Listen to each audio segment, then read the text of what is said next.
Hello students and welcome to our YouTube channel Excel corner, जहां हमारी कोशिश है आपको बेहतर बनाने की। आई एम सालबा खान और आज हम डिस्कस करेंगे क्लास 10th का chapter number 2 which is very important, acid basis and salt. हमने एक ओवरव्यू ले लिया एसिड का कि एसिड क्या होती है। अब इसी तरह से हम एक ओवरव्यू लेंगे बेस का कि बेस क्या होते हैं। बेस का जो टेस्ट होता है, जैसे एसिड का मैंने बताया था, बेस का टेस्ट जो होगा वो बिटर टेस्ट होगा। ठीक है, बिटर टेस्ट होता है बेस का। और बेस के केस में क्या होगा, it turns red litmus blue. Red litmus paper जो होता है वो ब्लू कर देता है। और ये एसिड के केस में क्या हो रहा था, जो ब्लू लिटमस था उसको रेड कर रहा था, पर इस केस में रेड लिटमस को ब्लू कर देगा बेस।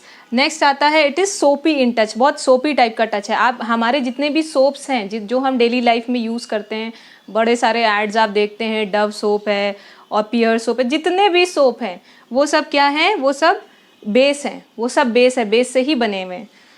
और मोस्ट इम्पॉर्टेंट पॉइंट जो है, it gives OH minus ion in solution. जब हम किसी बेस को सॉल्यूशन फॉर्म में लाएंगे या वाटर में डिसॉल्व करेंगे तो वो हमेशा OH माइनस आयन्स ही देगा सॉल्यूशन में।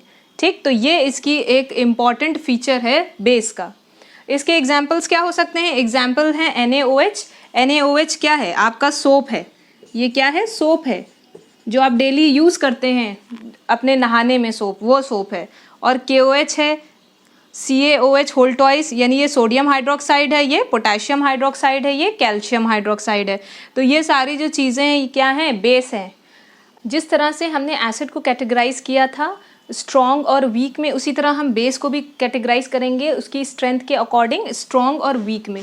तो जो बेस स्ट्रॉन्ग होते हैं वो क्या होते हैं, जैसे कि KOH, ये पोटेशियम हाइड्रोक्साइड है, सोडियम हाइड्रोक्साइड है, ये सब क्या है? स्ट्रॉन्ग बेस हैं।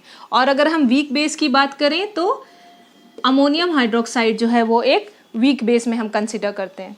अब सबसे इम्पॉर्टेंट जो है बेस में, जो आपको याद रखने वाली बात है कि जितने भी वाटर सॉल्युबल बेसिस हैं वो सारे हम एल्कली कहलाते हैं। ठीक है, वैसे बेस होगा जो कुछ ऐसे बेसिस हैं जो वाटर में सॉल्युबल होते हैं, कुछ ऐसे होते हैं जो वाटर में सॉल्युबल नहीं होते हैं। तो जो वाटर में सॉल्युबल बेसिस होंगे वो एल्कली कहलाएंगे, उनका नाम होगा alkali. So this is very important कि वाटर सॉल्युबल बेसिस जो हैं वो एल्कली हैं। और इससे एक पॉइंट और निकल के आता है, ऑल एल्कली आर बेसिस। जितने भी एल्कलीज हैं वो तो बेस होंगे, but all bases are not alkali. All bases are not alkali.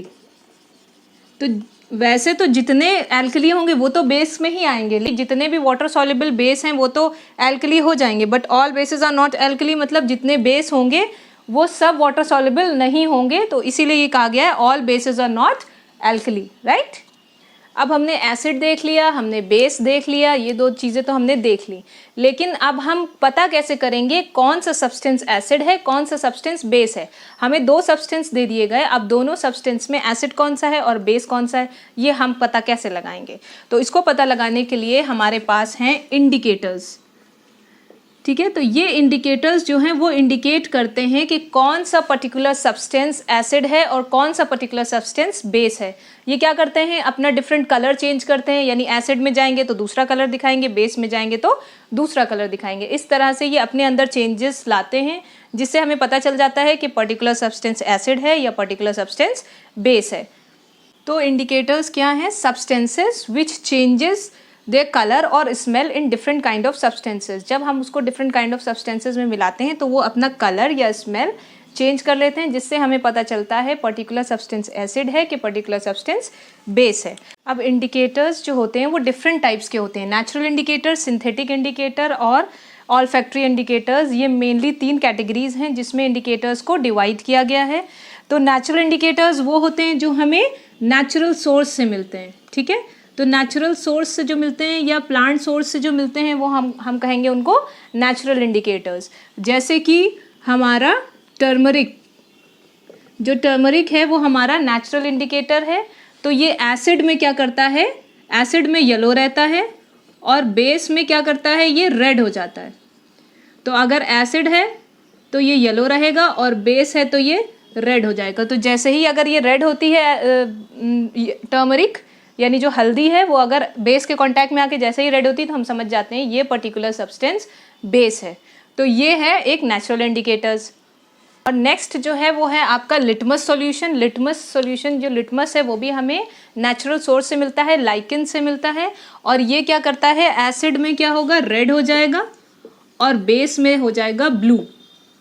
तो ये डिफरेंट कलर शो करता है, एसिड के केस में रेड और बेस के केस में ब्लू। तो हम डिफ्रेंशिएट कर पाते हैं एसिड और बेस में। नेक्स्ट है हमारा सिंथेटिक इंडिकेटर्स। सिंथेटिक इंडिकेटर्स वो होते हैं जो हम लैब में यूज़ करते हैं डिफाइन करने के लिए कि ये सब्सटेंस एसिड है और ये सब्सटेंस बेस है। तो सिंथेटिक इंडिकेटर्स उन्हें कहते हैं। इसका एग्जांपल है मिथाइल ऑरेंज। वैसे तो वो ऑरेंज कलर की होती है, लेकिन जैसे ही एसिड के कांटेक्ट में आएगी तो ये रेड कलर का हो जाएगा, और अगर बेस के कांटेक्ट में आएगा तो येलो कलर का हो जाएगा। इसी तरह है फिनोफ्थलीन। फिनोफ्थलीन जो होती है वो कलरलेस होती है, और जब वो एसिड के कांटेक्ट में रहती है तो वो कलरलेस रहती है, और जैसे ही बेस के कांटेक्ट में आएगी तो वो वायलेट कलर की हो जाता है। तो इसी तरह फिनोफ्थलीन भी कलर चेंज करके हमें बताता है कौन सा पर्टिकुलर सब्सटेंस एसिड है और कौन सा पर्टिकुलर सब्सटेंस बेस है। नेक्स्ट और जो लास्ट कैटेगरी है वो है ऑल्फैक्टरी इंडिकेटर्स। तो ऑल्फैक्टरी से आपके समझ में आ रहा होगा, यानी स्मेल से रिलेटेड है ना। तो ऑल्फैक्टरी इंडिकेटर्स वो सब्सटेंसेस होते हैं जो डिफरेंट ओडर्स शो करते हैं एसिड में और बेस में, यानी उनकी ओडर्स चेंज होने लगती है, कभी बढ़ जाती, कम हो जाती है, नहीं आती है, ओडर बिल्कुल ज़ीरो हो जाती है। तो वो डिफरेंट ओडर्स शो करते हैं एसिड में और बेसिस में, और उससे हम कैटेगराइज करते हैं कि कौन सा एसिड है कौन सा बेस है। और इसका बेस्ट एग्जांपल है वनीला एसेंस। ये वनीला एसेंस सभी ने यूज़ किया होगा अपने घर में, जो केक बेक करने में या और भी चीज़ों में हमारे डेली फूड में यूज़ होता है वनीला एसेंस। तो क्या होता है, जब ये एसिड के कांटेक्ट में आएगा तो इसकी जो स्मेल है वो बहुत बढ़ जाती है, स्मेल एकदम ड्रास्टिक इंक्रीज हो जाती है, आपको बहुत ज़्यादा स्मेल आएगी। लेकिन जैसे ही ये बेस के कांटेक्ट में आएगा तो इसकी स्मेल बिल्कुल ज़ीरो हो जाएगी, बिल्कुल zero, no smell at all, कोई भी स्मेल नहीं होगी। तो ये एसिड के कांटेक्ट में आएगा तो इसकी स्मेल बढ़ेगी, और बेस के कांटेक्ट में आएगा तो बिल्कुल स्मेल ज़ीरो हो जाएगी। तो ये इसका ऑल्फैक्टरी का एक एग्जाम्पल है। इसी तरह एक और एग्जाम्पल है क्लोव ऑयल। क्लोव ऑयल यानी जो लौंग का तेल होता है, तो वो जब एसिड के कांटेक्ट में आएगा तो उसकी स्मेल बढ़ जाएगी, लेकिन अगर बेस के कांटेक्ट में आएगा तो स्मेल एकदम डिक्रीज़ हो जाएगी।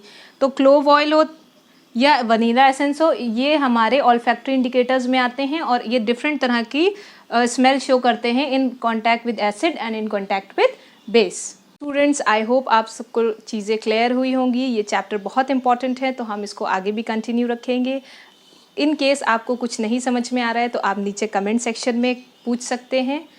प्लीज़ वीडियो को लाइक करें, चैनल को सब्सक्राइब करें और अपने फ्रेंड्स के साथ शेयर करें। Thank you so much for watching.